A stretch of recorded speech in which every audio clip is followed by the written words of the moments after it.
صل على نبينا صل على محمد.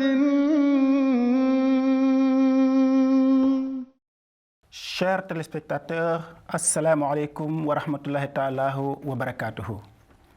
Bienvenue sur le plateau de cette nouvelle émission de MTA Afrique. Ahmadiyya, la renaissance de l'islam.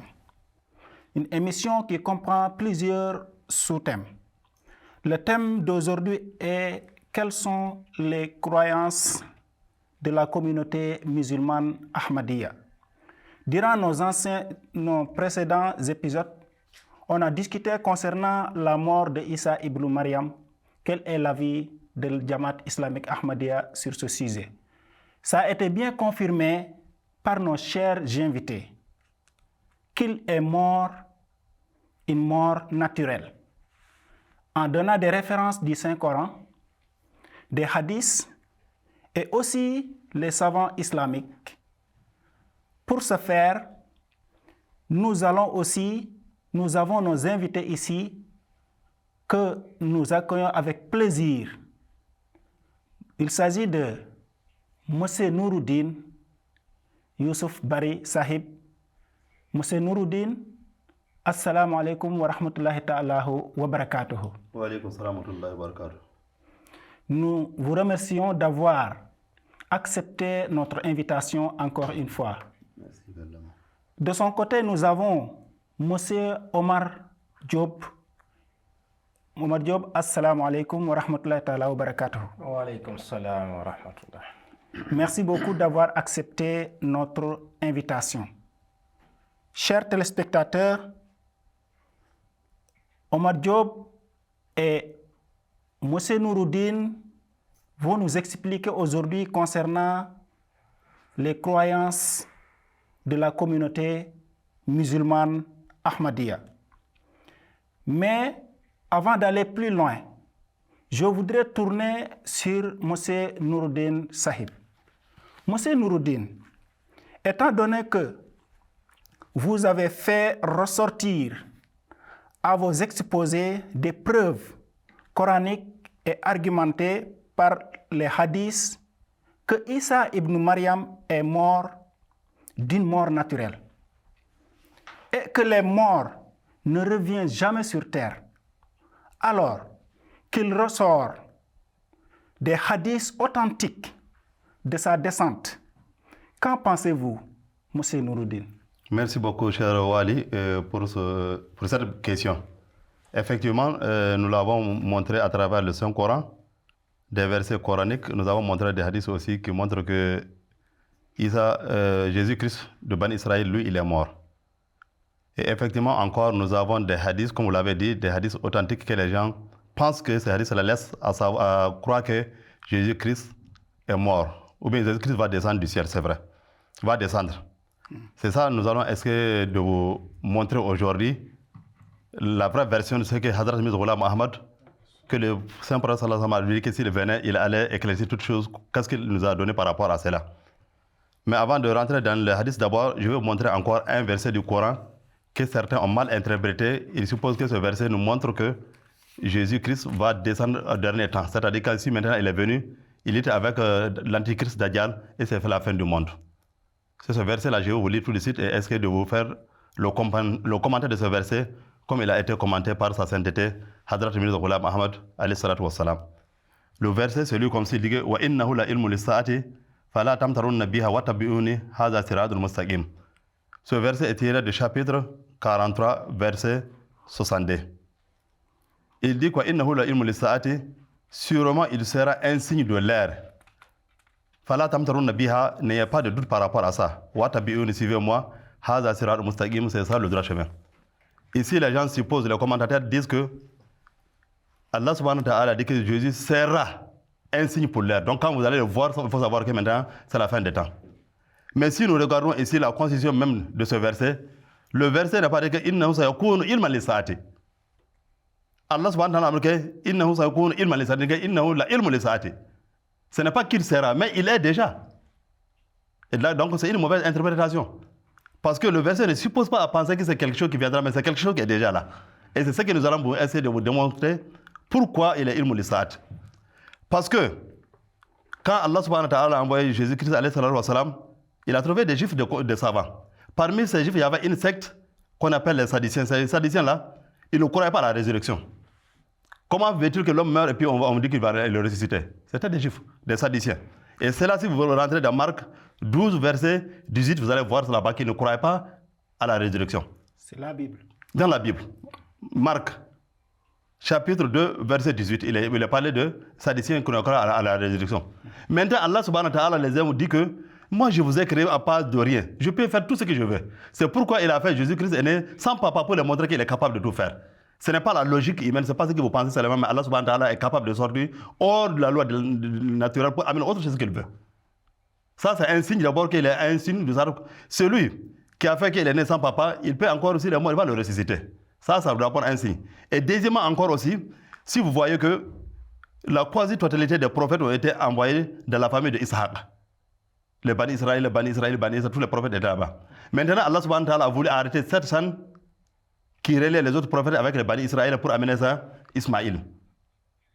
Comme Jésus lui-même, il a parlé dans la Bible, Matthieu 21, verset 42 dit: n'avez-vous jamais lu dans les Écritures, la pierre qu'on rejetait, ceux qui bâtissaient, est devenue la principale de l'angle? Tu as vu? Ce qui s'est passé, la pierre qu'on a jetée ici, c'est quoi? Vous savez qu'Ismaïl a été pris, jeté à la Mecque, dans le désert de la Mecque. Donc maintenant, il est arrivé là-bas, Allah subhanahu wa ta'ala, il a fondé maintenant une pierre angulaire là-bas, il a formé l'islam parce que Mohammed sallam est venu d'Ismaïl. Donc aussi, cela montre que Jésus-Christ, de par sa naissance, il a un signe qu'Allah subhanahu wa ta'ala a pu amener la résurrection. Le fait aussi qu'il a mis fin à la chaîne prophétique de Isaac vers Ismaïl, ça aussi c'est un signe concernant la résurrection. Maintenant, je viens au hadith où les gens ont mal compris ce hadith en disant que ce hadith montre que Isa va descendre du ciel. C'est ce qu'ils disent. Donc, en Abi Hurayrah radiyallahu anhu, qala Rasul sallallahu alayhi wa sallam, kayfa antum iza nazala ibn Maryam fikum wa imamukum minkum. Monsieur Wal, écoutez très bien. Parce que même en français, il y a une différence entre descendre sur quelqu'un et descendre de quelqu'un. Il dit kayfa antum iza nazala ibn Maryam fikum. Quel sera votre sort quand Jésus, fils de Marie, descendra de vous? Il n'a pas nazala alaykum. Même en français, il y a une différence. Descendre de quelqu'un, ça c'est la descendance de quelqu'un. Descendre sur quelqu'un, ça c'est quitter le haut vers le bas. Donc ici, le hadith nous montre que ce n'est pas qu'il va descendre, mais il va sortir de la communauté de Muhammad sallallahu alayhi wa sallam. Ça, c'est un hadith vraiment, il faut bien méditer. Nazala fiikum, quand Nazala est accompagné de fils, ça change le compte, même en anglais. Climb up et climb down. Donc, fiikum, il a changé tout. Le terme qui a dit fiikum, c'est va changer. Donc, cela nous montre que ce n'est pas qu'il va quitter en haut pour venir, mais il va quitter parmi nous. Alors, si nous voyons encore, ce n'est pas ça seulement. Si nous voyons dans le Saint-Coran, Allah subhanahu wa ta'ala a beaucoup montré beaucoup de choses qui dit que wa anzala lakum min al-an'ami samaniyat azwaj. Allah subhanahu wa ta'ala a fait sortir de vous des bestiaux en paires, en 8 paires. Est-ce qu'on a vu les vaches descendre du ciel? Non. On a vu les chèvres descendre du ciel? Non. Non. Donc Nazala ne veut pas dire qu'il faut que obligatoirement la chose quitte du ciel vers le bas. Allah subhanahu wa ta'ala dit encore: Ya bani Adam qad anzalna alaykum libasan yuwarisa wa lakum warisa. Oh les enfants Adam, nous avons fait descendre de vous des vêtements pour protéger votre nudité. Est-ce que les habits que nous portons sont venus du ciel? Non. Donc Nazala ne veut pas dire seulement que quelque chose qui est venu du ciel. Si nous voyons ici, Shayna Aïssa radiyallahu anha qalat, elle dit qu'elles étaient qalat kharajna ma Rasul sallallahu alayhi wa sallam fi ashhur al-hajj wa layali hajj fanazalna bi sarafin ayi fa kharaja ilayhi sahabat. Elle avec Muhammad sallallahu alayhi wa sallam est sortie dans le mois de Ramadan et ils sont descendus. Est-ce qu'ils ont descendu du ciel? Non. Donc c'est pour vous dire que vraiment quand les gens pensent de Nazala, il faut qu'ils fassent très attention. Nazala dans le Coran et Nazala dans les hadiths, ça ne veut pas dire littéralement obligatoirement que ça soit il faut une descente physique ou quelque chose. Ce n'est pas une descente physique mais c'est spirituel. Quand on dit que Jésus va descendre, c'est spirituel. Merci spirituel beaucoup, M. Nouroudine. Merci de votre brillant exposé. Vraiment, c'est vraiment clair, comme vous l'avez expliqué, que Isa va descendre, mais c'est pas le Isa ibn Maryam qui va descendre physiquement, mais ça sera un autre Isa qui va descendre. Par votre exposé, on a compris, surtout quand vous nommez le hadith Kaifa antum iza nazala ibn Maryama fikum wa imamukum minkum.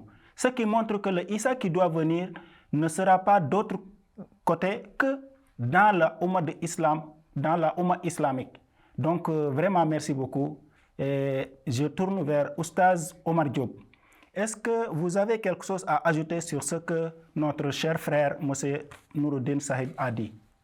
Ashhadu an la ilaha illallah wahdahu la sharika lahu wa ashhadu anna Muhammadan abduhu wa rasuluh. Merci beaucoup, M. Wali Sahib. Comme Oustaz Nouruddin l'avait dit, bien que Isa alayhi salatu wassalam, c'est pas Isa de Bani Israël. Même ça, on avait prouvé que Isa de Bani Israël, il était mort. Prouvé par le Saint-Coran et les hadiths. Maintenant, il faut qu'on sache, celui qui est mort, il ne peut pas revenir dans ce monde. Ça, le Coran l'avait prouvé. Haramun ala qaryatin ahlaknaha annahum la yarji'un. Une fois quelqu'un est mort, il ne peut pas revenir sur terre. Alors que c'est bien, bel et bien dit dans le Saint-Coran que Isa est mort. Donc, maintenant, le Saint-Coran n'est pas dit la descente de Isa alayhi salatu wassalam, physiquement. C'est hadith qu'il a, comme le monsieur là l'a disait à tout à l'heure. Il faut qu'on comprenne. Le mot Isa, il y a deux façons. Isa. Là, le Saint-Prophète sallallahu alayhi wa sallam, il avait expliqué. Le Isa de Bani Israël, il était prophète de Bani Israël, il a complété sa mission, il est mort. Lui, il ne peut pas revenir sur terre. Maintenant, ça c'est Isa Moussawiya. Maintenant, le Isa de Muhammadiyan, le Saint-Prophète sallallahu alayhi wa sallam, il a donné son nom Isa. Quelqu'un qui va descendre dans Oumma Muhammad sallallahu alayhi wa sallam, le Saint-Prophète sallallahu alayhi wa sallam, il a donné le nom Isa ibn Maryam. Si on part, il y a deux hadiths qu'on a pris, Sahih Bukhari, hadith 3255, dans Sahih Bukhari. Là-bas, le Saint-Prophète sallallahu alayhi wa sallam, il nous a expliqué, lorsqu'il a fait son voyage spirituel au ciel. Là-bas, il a dit, Raïtu Isa wa Musa wa Ibrahim. Fa amma Isa fa ahmaru juhdu aridatu sadri wa amma Musa fa adamu jazimu yabsutu kadnahu min rijali sut. Ici, le Saint-Prophète sallallahu alayhi wa sallam, il nous a bien montré que cet Isa qu'il avait trouvé au ciel lors de son spirituel voyage, c'est Isa de Bani Israël. Maintenant, il y avait encore un autre hadith qui explique. Cet hadith, c'est dans Sahih Bukhari 169-247. Là-bas aussi, le Saint-Prophète sallallahu alayhi wa sallam, il avait vu une rêve. À ce moment, il faisait une tawaf autour de la Kaaba. Là-bas, il a dit, Arani laylata fil manami inda Kaabata fa iza rajulun adamu ka ahsanin ma tara min udmi rijalin tadribu limmatahu bayna mankibahi rajulun sa'ru yuqatturu ra'sahu ma'an wadihan yadehi. Hadith, c'est trop long. Mais ici, c'est qu'on nous vous l'a dit, le Saint-Prophète sallallahu alayhi wa sallam, il avait dit, le Isa de Oumma Muhammadiyan sallallahu alayhi wa sallam, il est différent que le Isa de Bani Israël. Mais là, c'est quelqu'un qui l'a donné. Il a dit, je me suis vu un rêve auprès de la Kaaba hier soir. J'ai vu un homme au thé basséné, le meilleur que puisse voir parmi les hommes de ce temps, aux cheveux lisés descendant jusqu'au lobe de ses oreilles, et il était peigné les cheveux. Et l'eau a reculé et il faisait tawaf autour de la Kaaba. Masha'Allah, Oustaz Omar Diop, c'est vraiment clair. De par votre exposé, on peut comprendre que Isa ibn Maryam était mort et les morts ne reviennent jamais sur terre. Donc le Isa qu'on parle, qui doit revenir au fin du temps, ce n'est pas la même chose que le Isa qui était avant Muhammad sallallahu alayhi wa sallam. Donc c'est clair comme l'a dit les hadiths que vous avez cités. Vraiment, merci beaucoup pour votre brillant exposé.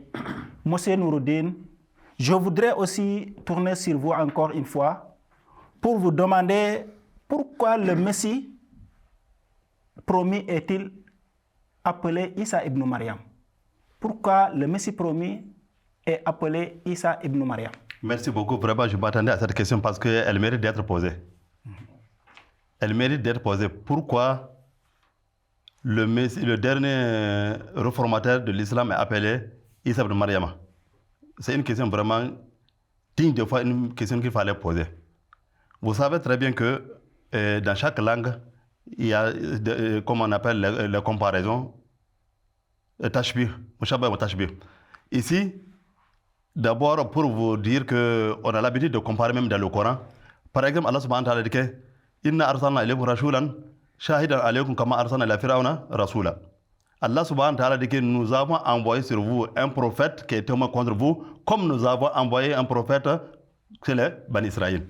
C'est quelle comparaison ici? Allah subhanahu wa ta'ala a comparé Muhammad sallallahu alayhi wa sallam comme avec Moïse. C'est un verset du Coran clair et net. Allah a comparé Muhammad sallallahu alayhi wa sallam avec Moïse. Pourquoi cette comparaison? Oui, parce que Moïse est un prophète législateur.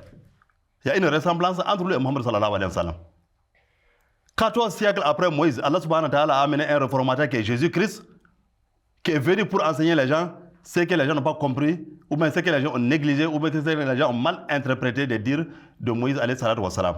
Il en est de même qu'Allah subhanahu wa ta'ala encore, il a envoyé Muhammad sallallahu alayhi wa sallam, mais 14 siècles après, comme nous l'avons bien dit ici, Allah subhanahu wa ta'ala allait susciter le réformateur qui allait venir aussi pour enseigner les gens la vraie version du Saint-Coran comme Allah subhanahu wa ta'ala l'a voulu. Donc c'est qu'il y a une ressemblance entre les deux grands prophètes, les prophètes législateurs. Donc Jésus-Christ alayhi sallam est un prophète, mais il n'est pas un prophète législateur, il est réformateur. Mirza Ghulam Ahmad alayhi sallam, il est un prophète, pas législateur, mais réformateur. Vous voyez, donc c'est à cause de ces ressemblances que Allah subhanahu wa ta'ala a fait que Muhammad sallam, dans sa sagesse, il a appelé son réformateur aussi et Jésus-Christ, ou ça, de Mariam, parce qu'il y a une ressemblance entre eux. Mais ce n'est pas la seule ressemblance. D'abord, le Messie promis, alayhi salatu wa salam, il est venu 14 siècles après Muhammad sallallahu alayhi wa sallam. Et il en est de même aussi Jésus-Christ, alayhi salatu wa salam, 14 siècles après Moïse, il est venu. Et quand Jésus-Christ est venu là, en ce temps, les Juifs étaient très faibles, persécutés partout. Il en est de même aussi aujourd'hui. Quand Mirza Ghulam Ahmad est venu, il a trouvé que les musulmans sont faibles et persécutés partout. Aujourd'hui, dans le monde entier, vous regardez les médias, on ne fait que critiquer les musulmans, on ne fait que insulter les musulmans parce qu'ils ont chaviré, parce qu'ils ont interprété le Saint-Coran à leur guise. Donc, vous avez au moment aussi où Jésus-Christ est venu là, les Romains étaient très puissants. Les Romains étaient très puissants. Maintenant, aujourd'hui encore, vous voyez que l'islam, c'est la religion universelle, mais les chrétiens encore sont puissants ou même plus puissants maintenant. Donc, Hazrat Mirza Ghulam Ahmad, il est venu encore pour jouer un rôle et pour encore amener les arguments palpables pour nous montrer que malgré que le christianisme est en train de dominer matériellement, spirituellement, c'est l'islam qui domine. Merci beaucoup, M. Nouruddin. Vraiment, votre exposé est très bien, vraiment. On a compris ce que vous avez expliqué. Je pense aussi nos chers téléspectateurs aussi ont pris note sur ce que vous avez dit. Et les ressemblances, on peut même ajouter que le Messie promis, Imam Mahdi alayhi salatu wa salam, est venu 1400 ans après Muhammad sallallahu alayhi wa sallam. Et c'était la même durée qu'avait le Messie de Moussa, c'est-à-dire Isa ibn Maryam. Il était venu 1400 ans après Moussa alayhi salatu wa salam. On peut aussi noter ces ressemblances. Donc il y en a autant, mais le temps ne nous permet pas d'aller plus loin. Donc, Oustaz Omar Diop, si vous avez quelque chose seulement à ajouter sur ce qu'il a dit. Ce qu'il a expliqué, c'est très clair Parce que les rassemblements qu'il a expliqués là, c'est ça. Après, même rassemblement, ça a commencé par Moïse. Parce que Moïse, il a dit Inna arsalna ilaykum rasulan kama arsalna ila bani Israël rasulan. Le Saint prophète sallallahu alayhi wa sallam et Moussa était un prophète législateur. Même que Mohammed sallallahu alayhi wa sallam. Même Moussa aussi, il avait prophétisé que Jésus il va venir. Mohammed aussi, il a prophétisé aussi Mahdi il va venir. Et les dates et les cycles que vous avez donnés, c'est exact. C'est ça. Il y a beaucoup de ressemblances concernant ça. Monsieur Nouroudine, je tourne sur vous. Aujourd'hui, il y a des musulmans qui ont dit qu'ils croient aux 5 piliers de l'islam. Ils croient les 6 articles de la foi. Donc, est-il obligatoire pour eux d'accepter le Messie promis, Imam Mahdi alayhi salatu wassalam? Qu'est-ce que vous pouvez nous dire sur ce point? Merci beaucoup, mon cher frère. Donc, vraiment, nous remercions Allah subhanahu wa ta'ala pour cette question aussi. Vous voyez, quand vous dites qu'il croit aux 5 piliers de l'islam, il croit aux articles de Iman. Est-ce que c'est ça l'islam? Parce que les saints prophètes que Bouni l'islam à la Khamsa, l'islam est constitué de 5 choses. Donc, ce n'est pas ça l'islam. Ça, ce sont des moyens pour arriver à l'islam. C'est le moyen pour arriver à l'islam. Quand quelqu'un prie, il gêne, il fait le karam, il fait zakat. Est-ce que c'est ça l'islam? C'est le chemin pour aller à l'islam. Parce que Bouni l'islam à la Khamsa, l'islam, c'est autre chose. Et l'histoire nous montre que quand Mohammed sallallahu alayhi wa sallam fut envoyé, les intellectuels mécois et les juifs se sont regroupés pour dire maintenant, Mohammed sallallahu alayhi wa sallam, on va le honir. S'il dit qu'il est envoyé pour dire qu'Allah est un, on va le montrer dans nos livres que nous, on adorait un Allah avant sa venue au monde. S'il parle de la prière, on va le montrer qu'on prie avant lui. S'il parle de zakat, on le montre. Mais quand ils sont assis, ils ont appelé Mohammed sallallahu alayhi wa sallam, ils ont demandé, Bimaza Bouista, qu'est-ce qu'il a dit? Bouista, le tamima, maharim al-akhlaq. Si maintenant ta prière n'a fait que tu n'as pas un bon comportement, ton zakat n'a pas fait que tu as un bon comportement, à quoi ça a été utile? Et c'est ce que Mohammed sallam a dit que c'est ça qui va manquer à l'islam. Quand on disait que le Coran va disparaître, ce n'est pas le Coran est là. Mais quoi? Parce qu'on n'applique pas le Coran. Donc il est obligatoire, si le Messie premier, alayhi sallam, vous l'avez vu, de le prendre, comme il a dit ici, an sawbana qala Rasulullah alayhi wa sallam, fa iza ra'aytumuhu fa bayyuhu wa law habban ala salji fa innahu khalifatullahi al-mahdi. Ici, Sauban nous dit que le Saint prophète sallallahu alayhi wa sallam a dit que, et cela est d'abord Kanzul Mal. Quand vous l'avez vu, c'est-à-dire vision intellectuelle, quand vous l'avez reconnu, qu'il est le Messie promis, il faut prendre l'engagement de bayat avec lui. Quelles que soient les difficultés, si vous l'avez vu, il faut abandonner ce que vous étiez et prendre l'engagement avec lui. Parce que c'est lui le vice-président de Allah subhanahu wa ta'ala al-Mahdi. Donc c'est obligatoire pour tous les musulmans pour qu'ils acceptent Imam Mahdi alayhi salatu wa salam, parce que Mohammed sallam a dit que quelles que soient les difficultés, même si vous allez ramper sur les montagnes de glace, allez-y et prenez une bayat avec lui. Et là même vraiment, je ne vous coupe pas, mais là aussi c'est un ordre que le Saint prophète sallallahu alayhi wa sallam a donné aux musulmans et au monde entier, je veux dire. Donc l'ordre du Saint prophète sallallahu alayhi wa sallam, c'est si vous l'avez vu, il faut aller faire bayat sur lui, prêter d'allégeance à lui.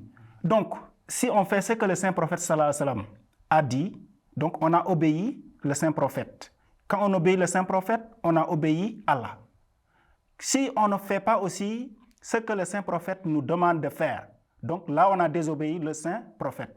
Et si on désobéit le Saint prophète, on a désobéi Allah. Comme Waman ata ni faqad atallah, Waman asani faqad asallah. Le Saint prophète l'a dit même. Donc vraiment c'est très bien. Et vraiment, c'est bien expliqué. Et les choses qui manquent aux musulmans d'aujourd'hui, vraiment, vous avez bien expliqué. Est-ce que aussi, vraiment, ici, vous pouvez nous expliquer encore ce qui se passe? C'est comme on vous a dit, parce que toutes les grandes religions différemment inspirées attendent l'arrivée des réformateurs. Maintenant, nous, les musulmans, Allah subhanahu wa ta'ala nous a bénis. Il nous a choisis, il nous a donné encore le meilleur des prophètes et encore le meilleur des réformateurs. Alors, si le réformateur est venu, c'est quoi? Il faut obéir. Il faut le suivre, il faut accepter. C'est pourquoi il a instauré 10 conditions de bayat. Il dit c'est lui qui respecte les 10 conditions de bayat, là, Allah subhanahu wa ta'ala va le protéger. Donc on invite les musulmans du monde entier, on invite le monde entier, ce n'est pas seulement à prendre attention, à lire ses écrits, à essayer de le comprendre pour que nous soyons sauvés. Donc c'est ce que vraiment il faut que les gens fassent très attention, parce que Mohammed sallallahu alayhi wa sallam, quelle que soit la difficulté, si vous l'avez accepté, on va vous bannir, on va vous haïr, on va vous persécuter, vous allez perdre votre intérêt. Tout ça, il faut fermer les yeux, mais venez vers lui. Donc il faut qu'on vienne vers le Messie promis, alayhi salatu wa salam, qui est en la personne de Hazrat Mir Ghulam Ahmad, alayhi salatu wa salam. Si nous le faisons, Allah subhanahu wa ta'ala va nous protéger, parce que c'est une promesse de Dieu, à travers la bouche de Muhammad sallallahu alayhi wa sallam. Merci beaucoup, M. Nouroudine.